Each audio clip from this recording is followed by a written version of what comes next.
Pat, fill us in. Good. Thank you. Activities today, from the standpoint of the Vision 2020 plan, goes back to the point that the committee was formed in response to Bishop Ricken's request. You can always put a request in quote marks when it comes from the bishop, by the way. Bishop Ricken requests a planning study from us. Then we formed the committee. It discussed possible revisions to the mission statement in fall of 2016. We did the parishioner survey, which I hope or presume many of you completed back in January 17. Moving on, we then took much of the available information, including that survey, and had a leadership summit in February. The Building and Grounds Committee was formed under the auspices of the Finance Council, but in particular, they had a huge project they took on that Kevin Wilkie will be speaking to in a couple of minutes, and that is regarding what it takes to bring all of our current facilities up to date. We also established a contract with Growth Design Group to provide estimates on if we decide to do or want to look at any new building or significant additions to any of our buildings relative to functionality and use. Then the initial draft of the committee observations was prepared for the new pastor. We did that back in June of 2017. And I don't know how many of you are familiar with the fact that the diocese contracted with a group called Meitler to do a study of education throughout the Diocese of Green Bay. That study was prepared and submitted in September of 2017. In the meantime, we'll get to the next steps in a minute, but the Building and Grounds Committee, and it has been years really since we ever took a look at all of our current facilities, the rectories, the schools, the worship sites, and made an estimate from the standpoint of what it would take to bring them up to date, not only from the standpoint of essential items, necessary, safety, et cetera, et cetera. We really needed someone to step up that was willing to take on a huge project. I am pleased that this young man to my right, Kevin Wilkie, agreed to do that. He formed up the Building and Grounds Committee, and he is here tonight to give you a report of the results that they found. So, thank you, and with that, I'm not really good with these microphone things, so a little history, I guess maybe more myself and how I got involved in this. June of 2016, I was asked to be on Parish Council. We can go back one slide there. Before we start putting numbers up, I don't want to lose people if there's numbers up there. June of 2016, I started on Parish Council. Any of you that do know me, I'm a firefighter with the city of Manitowoc here. Buildings have always kind of been, I'll say, hobby of mine. Looking around buildings, building construction, building design, stuff like that. It was surprising to me in June of 2016 that we didn't have a formal Buildings and Grounds Committee. Upon asking, it became unknown when we actually lost said Buildings and Grounds Committee.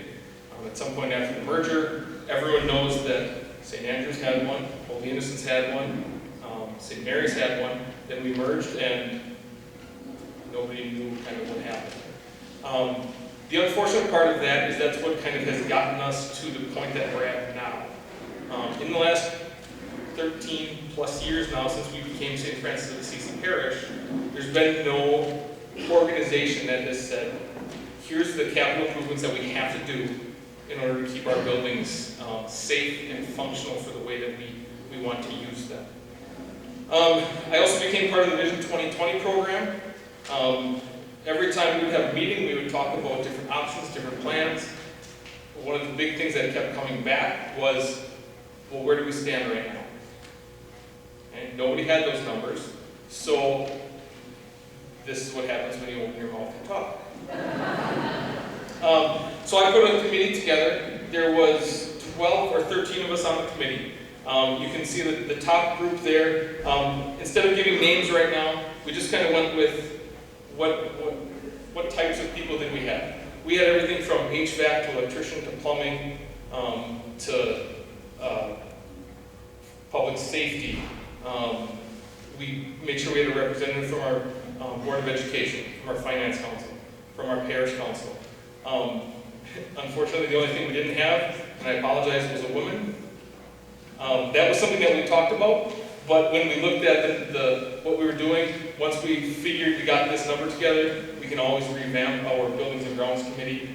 12 is a little bit big to be on a Buildings and Grounds Committee, so once we're done with this, we can always go back and look at that. So what we did was, we went through every building that we currently own. Every rectory, every church, every school, Calvary Cemetery, and the North 8th Street central office. It's amazing how deep into the bowels of these buildings you can get and the things that you can find when you get there. Through all of these buildings, we found approximately 300 deficiencies. Some are simple, some are less expensive, and some are quite major. After we got all of our lists together, the next thing we had to try to decide to do or figure out was, okay, what's number one? Well, good luck sitting down with a group of 12 people and deciding out the 300 items, what's the first thing we have to fix? And Pat talked about this Meitler study. I read the Meitler study. The best thing that I got out of the Meitler study was they wanted everything broken down into these 3 categories that you see. What is essential for safety and functionality? The second one is what is necessary but not immediate. And then the third one is what is desirable for the long term. When we looked at these, we took the essential category and we said these are things that have to be done between now and within 2 years. Okay? Most of these items that are on our list have to deal with water issues that we're having in a lot of our buildings. Okay? Tuck pointing that needs to be done in a lot of our buildings. What tuck pointing is redoing the mortar between the bricks on the outside of the building. Okay? When that starts to fail, water gets in. When water gets in, you start having a lot of issues. Over 12 years of not having these things done, those become very large issues. The next category, the necessary but not immediate. Okay? This we factor needs to be done within 1 to 5 years. We purposely put that overlap because what we need to understand with this list, it's a very fluid list. Depending on what we decide with Vision 2020 or where we decide to go, or as things change, things can move on the list. Okay? Most of the stuff in there, now we're starting to deal with potential electrical issues, parking lot repairs. We talk about the streets at Calvary, or the roads at Calvary Cemetery. Those are all things that are in there. The last section, the desirable for the long term, we put that at 5 years plus. So any building that we decide we are going to keep and utilize for the next 10, 15, 20 years, these are things that we need to do to make it so it's the most accessible and the most available to use for whatever we deem that we're going to use that building for. A lot of these things are exactly that, accessibility issues. Okay? Every one of our churches has a beautiful nave here. What's the problem with every one of them? They're all steps. Okay? That automatically cuts off a certain percentage of the population that now cannot help with getting up around the altar, can't help with things like that. Big push on making everything ADA accessible. Okay? The other thing is with our schools, those are worse than any of our churches when you get to ADA accessibility. So in that desirable for the long term, now we're starting to look at things like elevators, so that when a teacher gets in a horrible car accident, she can come back to work because she can get to her classroom. So we have a lot of needs with our buildings. So that's just a quick breakdown of what each section looks like. Excuse me. Now we can go to the next slide. And I believe St. Boniface is first, correct? Okay. Just a little history about the buildings as we go through them. St. Boniface Church was built in 1886. Rectory was built in 1896. Prior to 2014, when they put a new shingle roof on that building, and the only reason that was done was because of a hailstorm that came through, the only major improvement that was done in that building in 130 years was they did some tuck pointing in 1986. Okay? That building, before we became St. Francis of Assisi, was already in much needed work. The school there was built in 1950. The most recent improvement on that building was new boilers were put in 2000. Those boilers heat the school and the church. The rectory itself has its own boiler system. So if we look at those numbers, I don't want to get into specifics of what we found at each site. So we'll just look at the numbers. The church obviously has the most amount of work that needs to be done to it. Looking at a total, if we decide that that's a church that we are going to get back to the point of using it and then including the desirable. So if we include all three aspects, I call that like a like-new situation. Okay? When we start to compare numbers, as we get numbers for what would it cost to build a new church, we wanted to make sure we were comparing apples to apples. A new church is going to be fully accessible. A new church is not going to have the same issues that we have in all of these. So that's why you look at that and you go $2.1 million for just the church. That's a big number. Okay? But we want to make sure we're comparing everything the same. The St. Boniface School, that is now, right now the Haven is in there. We did not have access to inside of the school when we did our tour of the facility there. So the numbers you see there are mostly outdoor numbers. They have window issues that we could easily see from the outside, some structural things that we could see from the outside. The St. Boniface Rectory, that's another large number. That is where Hope House was for a number of years. If you walk through that building, again, that number right there is talking about if we were to fully remodel that entire building back to the use of either as a rectory or some other purpose. Okay? So, quick rundown of numbers. St. Boniface Church, we're looking at about $3 million to get the church, school, and the rectory back to square one. Okay, we can go to the next one, which should be Grand. Grand Church and Rectory were both built in 1950. Again, new roof in 2014. It's amazing what good a hailstorm does to a community. Okay. Other than that, the Grand Avenue Campus Church here actually had some fairly extensive work done in 2000. We redid all the lighting in here, repainted, cleaned up everything in here. This is the church that is probably in the best shape of any of our current church buildings. The school was built, the original school was built in 1928. The addition was built then in 1956. That's all flat roof there. The flat roof membrane was put on in 1997. Other than that, that's the last time anything major was done to that school. The school also has multiple deficiencies. The old portion of the school is in much better shape than the new portion of the school. But that's another issue. So, if we look at the numbers for the church, the desirable, the reason that jumps up, I told you I'm a firefighter. I look at fire safety. Any new building of this size will have a functional sprinkler system in it. So that is with an estimated cost for putting a sprinkler system into the church. Okay? If you take that out, roughly $150,000, this church would be back to essentially its like-new condition. The school, the way we handled the school was we did just a flat per square footage rate of full renovation of a school. That's where the $2.7 million comes in.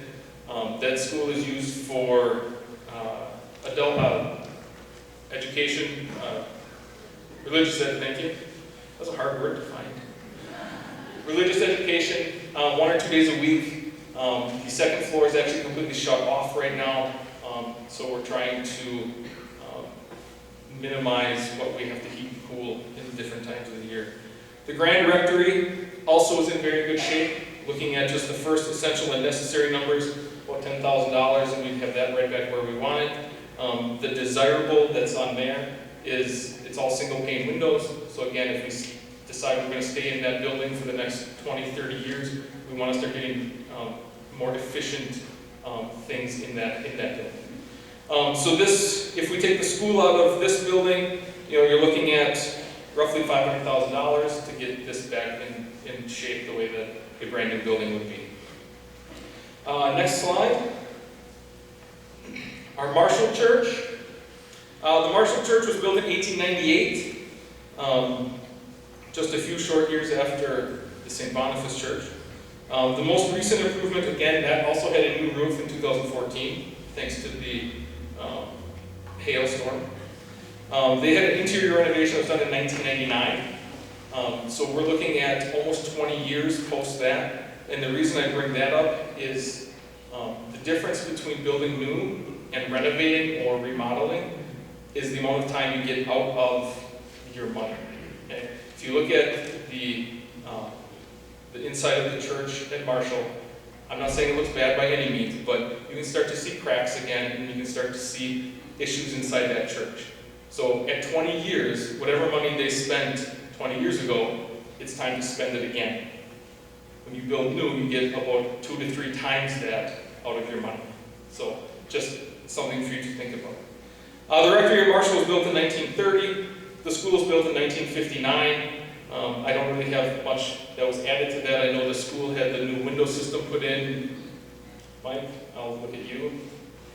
Maybe 15 years ago? Okay, so almost 20 years ago now. So we look at the Marshall Church. Again, we talked about the fact that they had done the remodeling almost 20 years ago. It's time for that to be refreshed again. The big things on the essential is tuck pointing. There's water damage there too. And then I believe that one needs stained glass window repair also.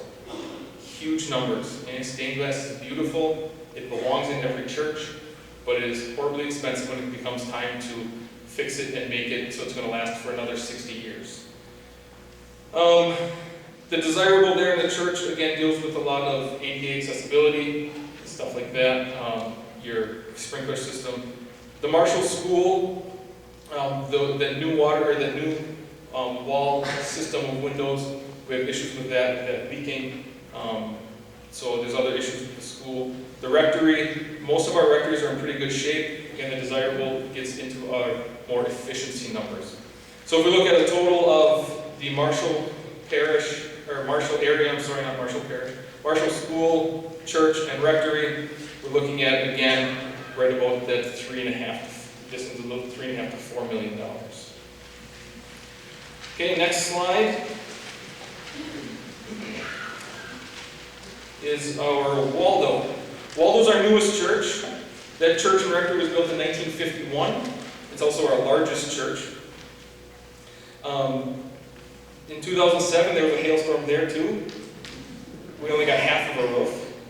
So we need to do the other half of the roof coming up here within the next probably 5 to 10 years at the most. That church also has some water issues that you can actually see on the walls when you're in that building. The school there was built, the original school was built in 1935. When they built the church and rectory, they also put the addition on the school. From the paperwork I found, what I found interesting was those 3 buildings, the church, the rectory, and the addition to the school, cost the parish at that time $330,000. I wish we could do it for that now. So, if we look at our Waldo campus, again, a lot of the issues that we've been seeing in every other building are the same in these buildings. Okay? When buildings start to not have the preventative maintenance done, you start seeing recurring themes in all of these buildings.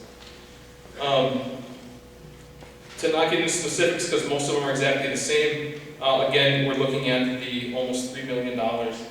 That school has a lot of water issues, has a lot of tuck pointing issues, a lot of window issues, things that aren't in the desirable, those are in the necessary to essential categories. Next one.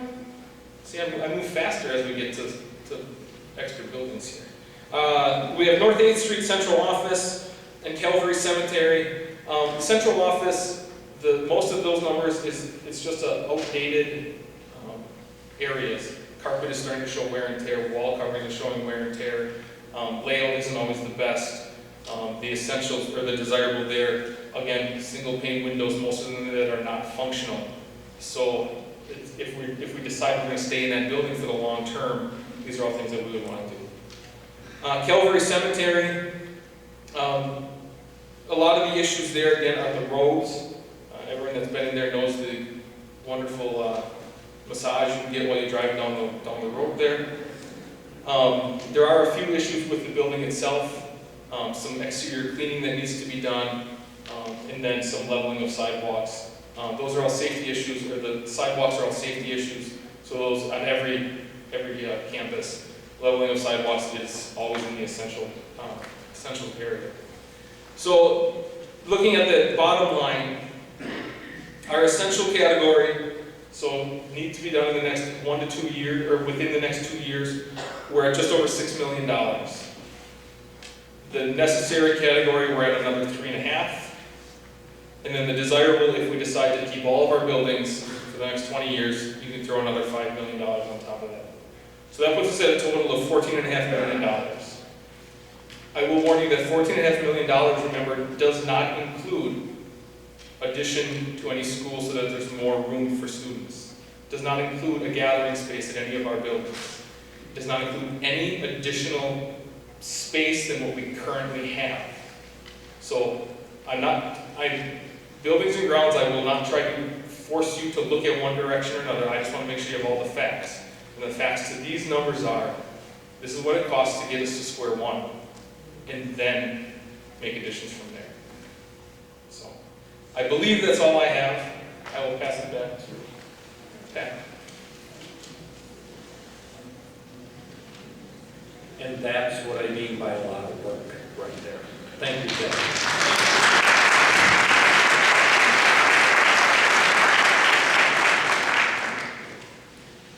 Okay, finishing up where we're going from here. There's a variety of steps. One of them being, and you've heard a lot about the facilities and so forth, and it's natural for all of us to take a look and think about the terms of facilities. But you also heard a whole range of different ministries and so forth that we talked about doing for the benefit of the parish, you as the parishioners, as well as for the greater Lakeshore community. So there is that first bullet point on there that of other things we can work on that are being considered in the draft plan. And these would be different pastoral or operational improvements that would be anywhere from administratively to the fact of even greater concentration than what we've already done in our areas of youth ministry and faith formation, evangelization, etc. So those things we need to continue to take a look at and operationalize as we can. Next is that I mentioned to you the micro study. Bishop Rickett is to send out his observations as a result of the micro study, and in the meantime, since that micro study came out in September, gain input from the pastors and other parish and school input. We will need to bring that into what we decide to do next for consideration. Next, we need to look through all of these numbers and everything and all of the use and propose which facilities to retain or build new. I use that term very specifically from the standpoint that it is the job of this Building and Grounds Committee, but more so that Vision 2020 team, to make proposals to the pastor and to the pastoral council, and of course, as we also talk to the diocese as we move through this. So propose which facilities to retain or build new. Once that decision is made, what is the best use of the retained facilities? What is the cost of new facilities considering total value? By total value, I'm basically saying it's more than just the capital cost, the building costs. There are operating costs that deal with your utilities and so forth that come with a new building that have to be put into it. So when you're making decisions about what you're going to do, you need to not take it short-sighted when you're moving into buildings for anywhere from 50 years to 130 years. So cost of new facilities. Next, a big one that's out there is this determination of a parish or a regional school. It is one situation if it is a parish school, which is what we are currently operating. It is a totally another situation that we will have if we move down the path of a regional school, and these things are addressed in the micro study. A regional school meaning potentially greater affiliation with Roncalli Catholic High School, as well as greater geographic reach to the north and to the west. So determination will need to be made relative to, are we a parish school, or are we larger than that, and are we a regional school? And finally, when we put all of that together, there's the need to do a feasibility study that deals with the fundraising and how we would go about this, and then more than likely conducting a capital campaign as we work through this entire process. So, a few more things to do relative to moving this parish forward with what we're doing not only operationally, pastorally, but also what we do for our buildings. So thank you, and with that, back over to Father. Thank you, Patrick. Thank you for the numbers. This is tough information. This is a lot to look at. The idea is we're not making a decision tonight. This is take the numbers. You got to sleep on it. You got to think about it. You got to look at them. I need you to pray about them and say, what is it that we really need at St. Francis of Assisi Parish? Generations before us have made tough decisions. That's how we've gotten some wonderful buildings, and they had to make choices. Again, the very first parish in our area was Our Lady of Maternity, and all we have left there is a cemetery. So decisions have been made for centuries, and now it's us and looking forward. What do we want to set up the next generation with? And that's where the real challenge is going to come. You know, and affirm that we've not made any decisions yet. We're collecting data. We now have a good estimate. What does it take to fix what we got? Okay, then let's look at some more options from that. Let's figure out how we're going to go forward with the school, because that will answer some other questions with that. And from there, we can continue to walk forward. So again, don't be overwhelmed. Be hopeful, and also keep putting this in mind of our faith and belief. How do we want to share our future faith and belief with our children, with our grandchildren, with everybody in the community as we go forward? A couple closing things. First, I want to just thank you for coming. Great job to have you out here tonight. Second is, we'll be available up here if you have some individual questions on that. Certainly work with you to discuss and to work forward with that. If your printouts are too small to read, call or stop by the office. Go online. We've got larger stuff for you to see as part of that. My hope is that you'll leave tonight informed by the many things already going on in this parish, and the many things that are happening, and that we've got a future, and we've got some options. We're not in debt, we're not way behind, but we know we've got options, and we need to be moving on them to really set up our future well. And just kind of keep that line in mind. It's all about Jesus. What does it take to continue to promote our faith and our belief? Bringing them together with this closing prayer. Glory be to the Father, and to the Son, and to the Holy Spirit, as it was in the beginning, is now, and ever shall be, world without end. Amen. Holy Mary, Mother of God, Sacred Heart of Jesus, Saint Joseph, Saint Andrew, Saint Paul, Saint Francis of Assisi and Saint Clare, Saint Francis Xavier, Saint Francis de Sales and Saint Francis Cabrini, Saint Boniface, Holy Innocents, Saint Cecilia, Saint John Bosco and Saint John Vianney, the Holy Family, Pope Saint John the 23rd and Pope Saint John Paul II, Saint Mother Teresa, Our Lady of Good Hope, all holy men and women. Almighty God bless you, Father, Son, and Holy Spirit. Amen. And go in peace to God.